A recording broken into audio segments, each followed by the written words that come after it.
આજે આપણે બનાવીશું ટામેટાની ટેસ્ટી ચટણી સાથે બાફેલા બટાકાનો ક્રિસ્પી અને સોફ્ટ નાસ્તો। તો મારી આ રીતે તમે બટાકાનો ટેસ્ટી નાસ્તો બનાવશો તો ઘરમાં બાળકોથી લઈ અને બધાને ખૂબ જ ભાવશે। તો ચલો ટામેટાની ચટણી સાથે બટાકાનો ક્રિસ્પી અને ટેસ્ટી નાસ્તો બનાવવાનું શરૂ કરીએ।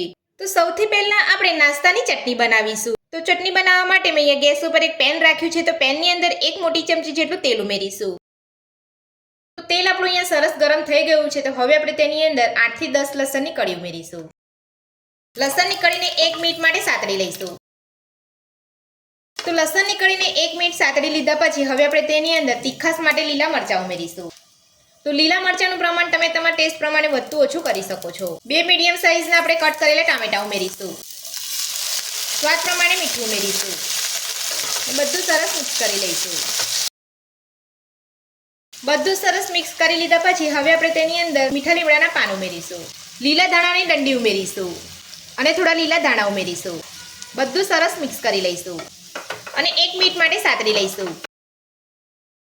તો આ ટામેટાની ચટણી એકદમ ચટપટી બનતી હોય છે અને નાસ્તા સાથે ખાવામાં એકદમ ટેસ્ટી લાગતી હોય છે। તો 1 મિનિટ જેટલું આપણે બધું સરસ અહીંયા સાતળી લીધું છે। તો હવે આપણે તેની અંદર અડધી વાટકી જેટલું પાણી ઉમેરીશું। પાણી ઉમેરી લીધા પછી હવે આપણે તેને ઢાંકીને 5 મિનિટ માટે ગેસની મીડિયમ ફ્લેમ પર થવા દઈશું અને આપણે નાસ્તાનું ખીરું બનાવી લઈશું। નાસ્તાનું ખીરું બનાવવા માટે સૌથી પહેલા એક મિક્સર જારની અંદર 2 બાફેલા બટાકાને કટ કરીને લઈ લઈશું।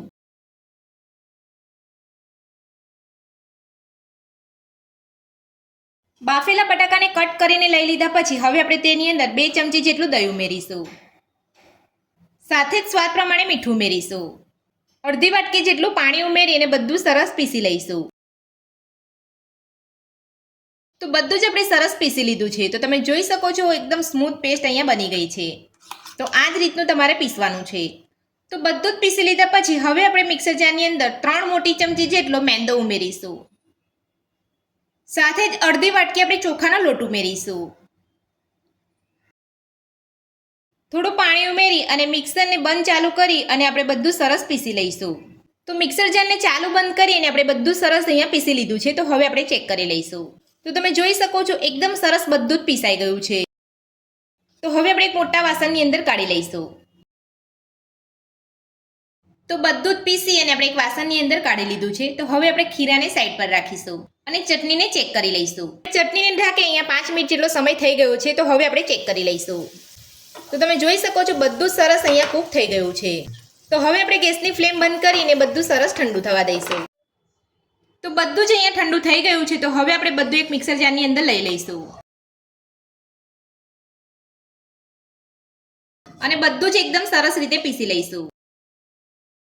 તો બધું જ આપણે પીસી લીધું છે। તો હવે આપણે એક બાઉલની અંદર કાઢી લઈશું। તો આ રીતનું તમારે બધું પીસવાનું છે। તો હવે આપણે ચટણીનો વઘાર તૈયાર કરીશું। તો ચટણીનો વઘાર કરવા માટે મેં ગેસ ઉપર એક અહીંયા વઘાર્યું રાખ્યું છે। તો વઘાર્યાની અંદર 2 ચમચી જેટલું તેલ ઉમેરીશું। તેલને થોડું ગરમ થવા દઈશું। તો તેલ આપણું અહીંયા ગરમ થઈ ગયું છે। તો હવે આપણે તેલની અંદર નાની અડધી ચમચી રાઈ ઉમેરીશું। સાથે નાની અડધી ચમચી જીરું ઉમેરીશું। મીઠા લીમડાના પાન ઉમેરીશું। તો મીઠા લીમડાના પાન આપણે અહીંયા ઉમેરી લીધા છે અને આપણો ચટણીનો વઘાર બનીને તૈયાર છે। તો હવે આપણે વઘારને ચટણી ઉપર રેડી લઈશું। વઘાર સાથે ચટણીને સરસ મિક્સ કરી લઈશું। તો નાસ્તાની આપણી ચટપટી ચટણી બનીને તૈયાર છે। તો હવે આપણે ચટણીને સાઈડ પર રાખીશું અને નાસ્તાનું ખીરું લઈ લઈશું। તો હવે આપણે ખીરાની અંદર ઝીણા સમારેલા લીલા મરચાં ઉમેરીશું। સાથે જ ઝીણા સમારેલા મીઠા લીમડાના પાન ઉમેરીશું। અડધી ચમચી આદુની પેસ્ટ ઉમેરીશું। ઝીણી સમારેલી ડુંગળી ઉમેરીશું। સાથે જ લીલા ધાણા ઉમેરીશું। લીલા ધાણા ઉમેરી લીધા પછી બધું સરસ મિક્સ કરી લઈશું અને હળવે હાથે આપણે ખીરાને સરસ રીતે ફેટી લઈશું। તો આ રીતે ફેટવાથી ખીરાની અંદર હવાના કણ ભરાશે અને આપણું ખીરું એકદમ ફ્લફી એટલે કે એકદમ સરસ બનશે। તો 2 મિનિટ જેટલું આપણે ખીરાને અહીંયા ફેટી લેવાનું છે। તો બધું જ આપણે સરસ ફેટી લીધું છે અને તમે જોઈ શકો છો તમારે આ રીતનું ખીરું બનાવવાનું છે। તો બધું સરસ ફેટી લીધા પછી હવે આપણે ખીરાની અંદર 2 ચપટી જેટલો બેકિંગ સોડા ઉમેરીશું। સોડા ઉમેરીને બધું સરસ મિક્સ કરી લઈશું। તો સોડા ઉમેર્યા પછી તમારે અહીંયા ખીરાને એકદમ સરસ રીતે ફેટી લેવાનું છે એટલે આપણો સોડા એકદમ સરસ રીતે મિક્સ થઈ જાય। તો સોડા ઉમેરીને બધું સરસ આપણે મિક્સ કરી લીધું છે અને એકદમ પરફેક્ટ આપણું નાસ્તાનું ખીરું બનીને તૈયાર છે। તો આ રીતનું ખીરું તમારે બનાવવાનું છે. વધારે પડતું જાડું કે વધારે પડતું પતલું ખીરું તમારે નથી રાખવાનું. તો હવે આપણે નાસ્તાના ખીરામાંથી નાસ્તો બનાવી લઈશું. તો નાસ્તાનું ખીરું તમારે હાથ વડે આ રીતે તેલની અંદર લેવાનું છે. તો જ્યારે પણ તમે નાસ્તાનું ખીરું તેલમાં લો ત્યારે તમારે નાસ્તાનું ખીરું એકદમ નજીક રાખીને પછી જ છોડવાનું છે.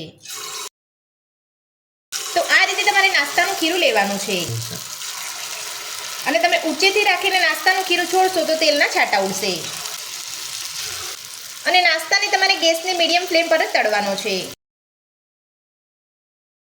તો નાસ્તો તળાઈને ઉપર આવે અને તેલમાં બબલ્સ ઓછા થાય એટલે તમારે નાસ્તાને પલટાવી લેવાનો છે.